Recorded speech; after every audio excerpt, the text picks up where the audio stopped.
How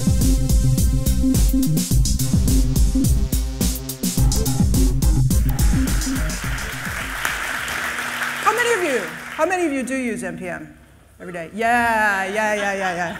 Okay, so this is why I love talking at conferences right now. I have never in my life had such a huge group of happy users to talk to, which is phenomenal. It's a great thing in any career. There are going to be a couple animated GIFs in here, not a lot, and they don't move all that much, but just in case, you've been warned, they do exist, and there are no cat pictures at all, which is very unusual.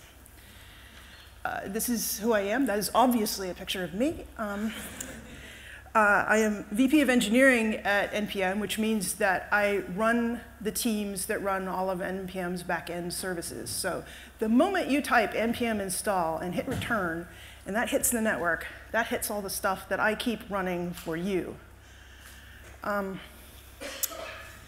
So let's talk about some numbers. I'm going to talk about some big numbers and some small numbers. 205 million times a package was downloaded and installed by somebody on Tuesday. Sustained 10K requests per second you all make to the registry when you're trying to install things. You're asking for data about packages, or you're asking for a package tarball. We downloaded about 1 billion packages to you all last week. And Monday was a US holiday, so that was a little bit of a slow week. This is starting to be respectable scale. It's, not at Twitter, Google, or Facebook levels of scale, but it's notable scale. It's enough that, you have to take it seriously when you're serving this stuff. So surely we have a giant team with a lot of people, right? Yeah, no. There are 25 of us, and 4 of us run the registry.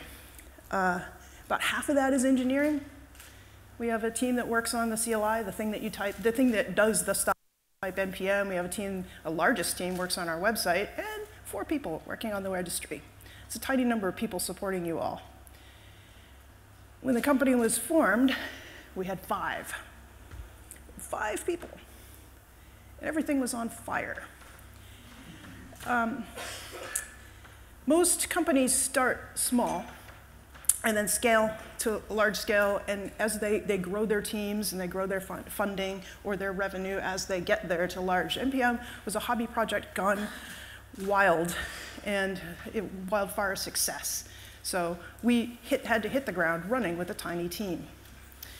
When you're tiny, you outsource a lot of services because they're not your core competency. You don't want to, do monitoring or metrics yourself, or there's a whole bunch of stuff. Log analysis, you might outsource that as well, because you're not an expert in it, and you only have a few people on your team, and somebody else knows how to do it better. So you send your logs to somebody else, and they analyze them for you.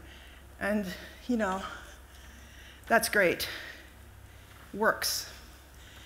You pull all that stuff back in-house when you succeed because everything becomes huge. Your logs become too much for Loggly, or your Splunk bill gets too large, and you don't want to continue paying for this stuff anymore. But usually by then you have a larger team, and you've got some funding, and you can pull it in-house, and you can do it. And then sometimes success is a catastrophe, as it was for NPM, with 5 people and a service gone huge, a hobby project gone viral. So our scale was runaway success. But our staff was still at the size of, wouldn't it be a neat idea if you could put JavaScript packages up in a single place and install them? But we already had that huge thing where not all of you were using NPM 2 years ago, but enough of you were that we noticed this. So I was one of the first 2 employees of NPM. My mission was to keep the NPM registry up, know what it was doing on a budget. And I'm going to tell you what I learned while I was doing it. Yeah. Ooh. I had actually never done this before. I'm not an operations engineer. I'm a software engineer. I spent the Audis writing cell phone apps. I'd never done this before, but most importantly, I knew that I didn't know, and I knew to ask questions. So I'm going to concentrate on one of the things I had to do while bringing the registry up and keeping it up, which is, how do I know that it's up? And how do I know how well it's performing? I've got 2 jargon words for you for each of these questions. Is the registry up? Is your service up? That's monitoring. These are pretty easily answered questions here. How well is it performing? How well is your service performing? Do you know? Do you have metrics? We're going to go into detail on both of these. Start with monitoring, because this is kind of the easy one. Monitoring is sort of pulling data in. Ask questions that you already know the right answers for. The monitoring server, it's one server somewhere, or maybe 3 doing redundancy, it knows what's supposed to be out there, and you told it what to look for, and you told it what questions to ask. And those are questions, yes/no questions. Is this host up? Is my HTTPS cert about to expire? Or better yet, is it going to expire in 90 days, which gives me enough time to fix it? Is the DB replication keeping up? And if you get the wrong answers to any of these questions, something is terribly wrong, and somebody gets paged and has to fix it. And as an impoverished tiny company, I went with the state-of-the-art in furry, which is Nagios. I'm about to show you a screenshot of Nagios. Please brace yourselves. You're all web developers. OK? You ready? Yeah, that's Nagios. I mean, don't worry, we don't look at it. All it does is trigger PagerDuty. It's like a little framework for setting up these lovely custom checks. Nagios is incredibly reliable. You don't want your monitoring to go down, and it doesn't. It just sits there ticking away for the 20 years it's been in existence as a product, running your little checks and asking questions. The beautiful thing is you can write little scripts, bash scripts, JavaScripts, whatever language you want to plug it into Nagios to ask your custom questions. For me, I ask the question, is CouchDB replicating throughout my entire system? I have a lot of replicas of CouchDB. What are our CDN's error rates? Because our CDN, Fastly, has an API, and I can ask, what error rates are you all seeing? And when those go up above 0.1%, I know that I probably have a problem in the registry. Somebody gets paged. Today, by the way, it would be me if my pocket goes off. It's because I'm on call as I stand here in front of you. And I also write some fun, odd checks. Like I use GitHub's API to check if we're getting a lot of issues on our public issue tracker. Because if we get a flood of people suddenly showing up on the NPM issue tracker reporting bugs, probably means something has gone horribly wrong, and I need to look into it, particularly if that's correlated with a release. So my goal is to never page anybody. Because we're a tiny team, getting paged is really stressful. Being woken up in the middle of the night is worse. Who wants to be woken up in the middle of the night? Not me. So we want to only be paged for real outages. So what we started doing really early on is self-healing checks. Automate the fix. If you can check something programmatically, can you fix it programmatically? If you can do that, then nobody gets woken up. And that's awesome. Our CouchDB replication failure, I haven't been paged on that on 2 years because we just fix it automatically, which is great. Monitoring is unit tests for your infrastructure. Anytime we have an outage, we write more monitoring to figure out, hey, if we were to figure out that if we were going to see this problem again, what would be the warning sign?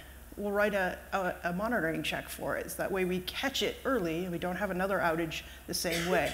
Unit tests prevent you from having the same bug twice, ideally. Monitoring is unit tests that prevent your infrastructure from having the same outage twice, ideally.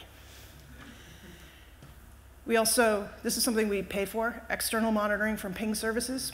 Pingdom, hits our website, hits the registry, is a great check that doesn't depend on us and our infrastructure. It tells us what it looks like from the outside, because sometimes everything can be all green from my point of view, but our CDN is completely down. In that circumstance, I can't do much about it, but it's good to know so that we can tell people. So this is like bread and butter. You gotta do this. I had to set up nagios as the first thing I did. I had to set up PagerDuty as the first thing I did. But it was very unsatisfying, because getting paged when something falls over doesn't tell you enough. It told me something fell over, but it didn't tell me why it fell over. And if I know why, I can prevent it from falling over in the first place, which is better. So to know why, what's going on, you need metrics. That was the next thing I did. Metric is just a name, a value, and a time. And the meaning is entirely up to you. You put these things in time series databases, which are databases that are designed to have time-ordered stuff put into it and then time-ordered stuff pulled out, and usually in contiguous time ranges. And they're things like this. So, somebody logged in times. Our memory use is at Y bytes right now. Something is happening at this rate. We're handling 400 requests per second right now. Or this request that I just made to this external service took X milliseconds right now. And you take all that stuff and you put it in time series database. Metrics are push to the monitoring pull. Your services are telling you things about themselves that you probably didn't know. They're pushing numbers at you. You take those numbers that are getting emitted from a service, you store them in a time series DB, and then you graph them. This is you've seen dashboards. This is where the dashboards come from.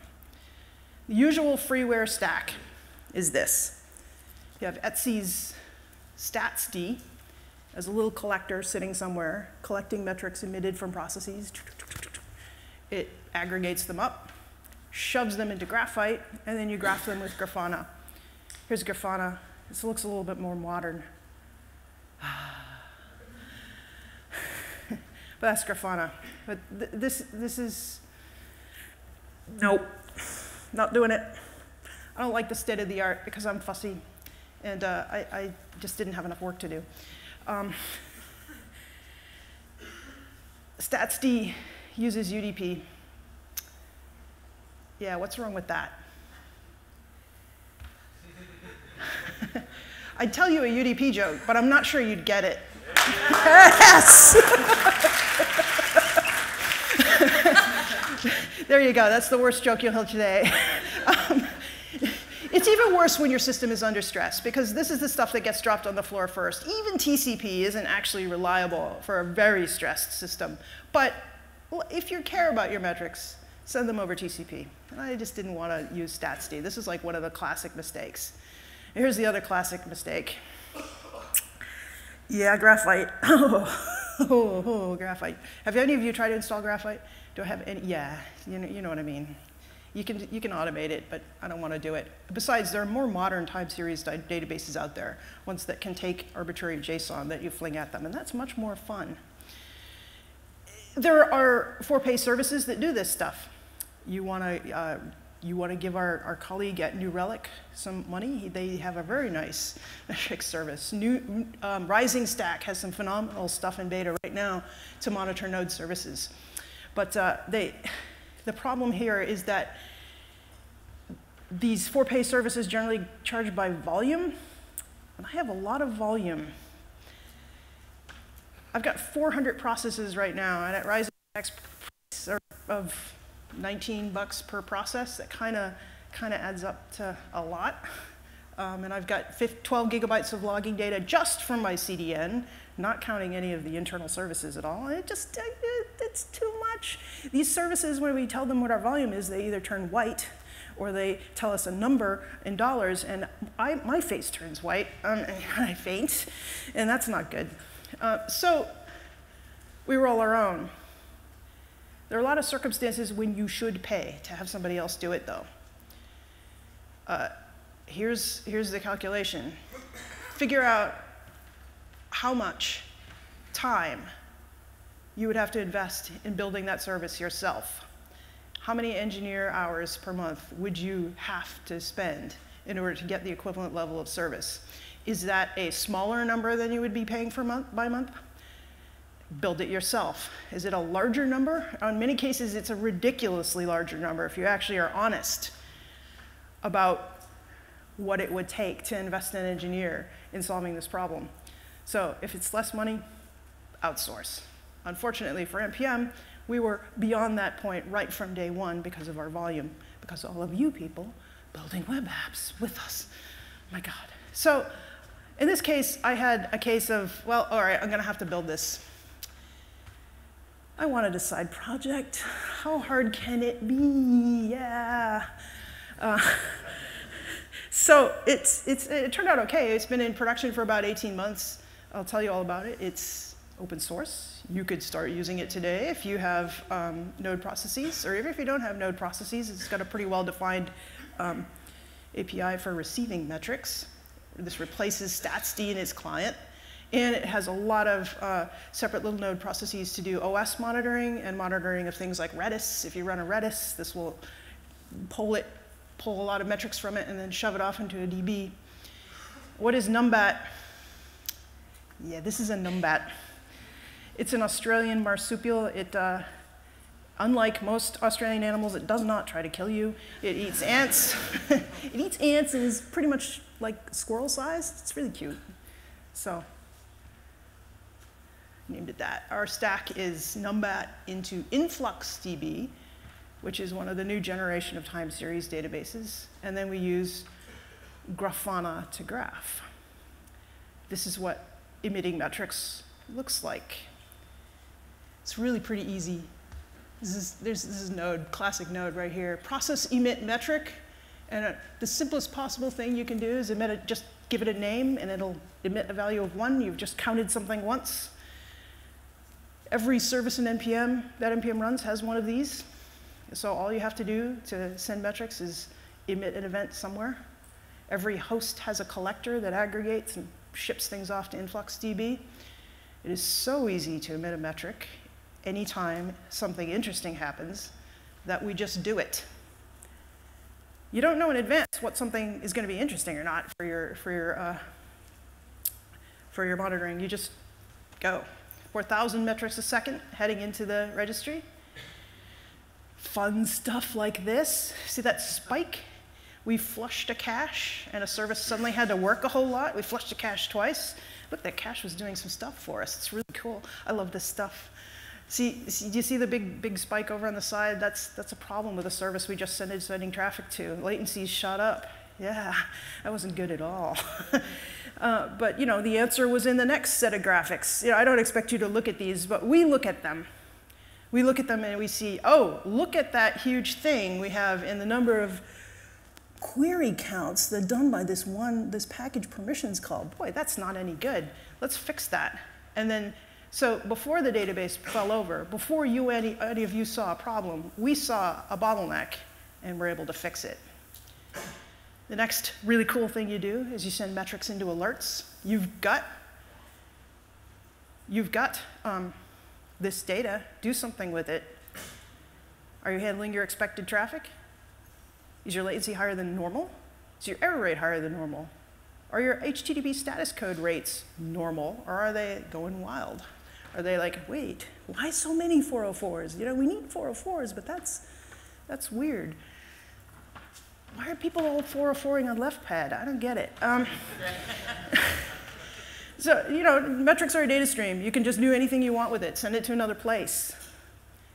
Do anomaly detection. Humans are really good at this. Those graphs had a pattern and then a violation in the pattern. And we are very good at seeing that and then reacting to it. Computers can do this too with a little bit of statistics. I'm not doing this yet, but this is my next goal at NPM with NPM's metrics. All right. Recap it. Your web apps are backed by something. Your data comes from somewhere. You've got a back-end service back there. It's providing you data. You need to know what it's up to. And you need to be able to answer questions about it. Because if it's not doing what it's supposed to do, your users are unhappy. And in my case, my users are you, and I don't want you to be unhappy. There are a lot more of you than there are of me. I'm going to hide here. Get data on what your services are doing. It's easier than you think. I wrote an entire metrics. I'd never done that before. You can do it. Find out what they're up to. Monitor. Ask yes/no questions. Is it up? Is it down? Do this first. Don't do anything else until you've done this. Then you start answering the why questions. And then you start getting questions you didn't know you had until you saw your numbers, because you didn't realize that it was taking so long to do that, or that there were so many database queries involved in answering that question. Until you measure it, you don't know. Metrics are how you measure it. Once you get that, move on to anomaly detection. There's open source stuff that does this too, from Twitter and Netflix in particular. It's an advanced move. Automate as much as you can. Do not involve humans. That way I can stand up here for 20 minutes, oops, 25 minutes, sorry, without my pager going off, because it doesn't have to. And you can do that without breaking the bank. Upgrade. If you haven't upgraded your client recently, do it. It's the best client ever. And NPM loves you. Thank you very much.